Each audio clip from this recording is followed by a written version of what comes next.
Soteriology continuation. First of all, I want you to see the things that are written on the board. The subtopic is salvation process. Salvation process. You might not be able to see clearly in the board, but I'll try to explain the points written there. Salvation process. Salvation has a process. God also follows his own procedures of doing the things, and he also follows the process point by point. And the first thing that comes in the salvation process is foreknowledge. Foreknowledge.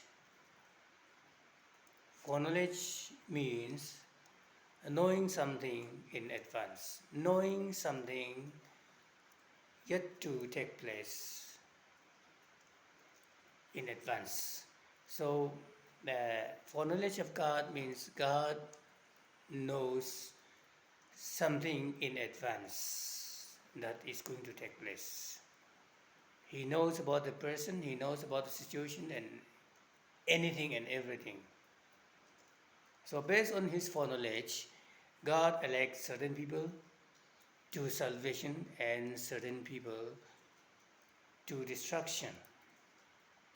So, election and predestination are also based on the foreknowledge of God in one sense. Now, the second thing comes here is calling. After knowing a person, he calls. God calls because he foreknows who is going to be who. He calls the person who would believe. Now, call also has two kinds. First one is universal call, which is meant for everybody, all mankind, that can be rejected or resisted or refused. But the effectual call is a second point which cannot be rejected or refused. If anyone receives the effectual call, that person by any means will respond and come to Christ. Third point in the process is regeneration. After calling, he regenerates us. We are generated. Sinner is regenerated, which means God's act of implanting gracious principle in a person, which is unrepeated and is a single act of God. When one is regenerated, the person will receive new nature, new self, new life, and strength to overcome the world. The next point, fourth point, is repentance, conversion, and faith. Repentance, conversion, and faith come in a simultaneous way. They take place at the same time.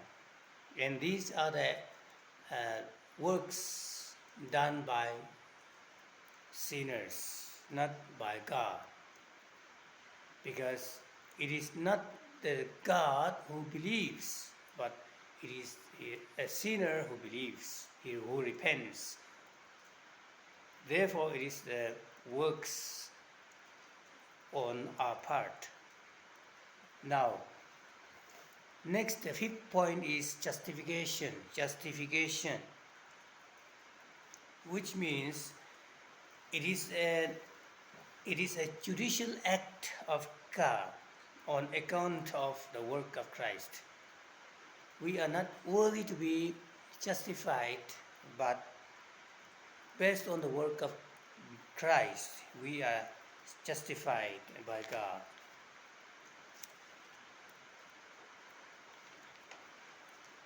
Next point is adoption. After justifying, we are adopted into God's family.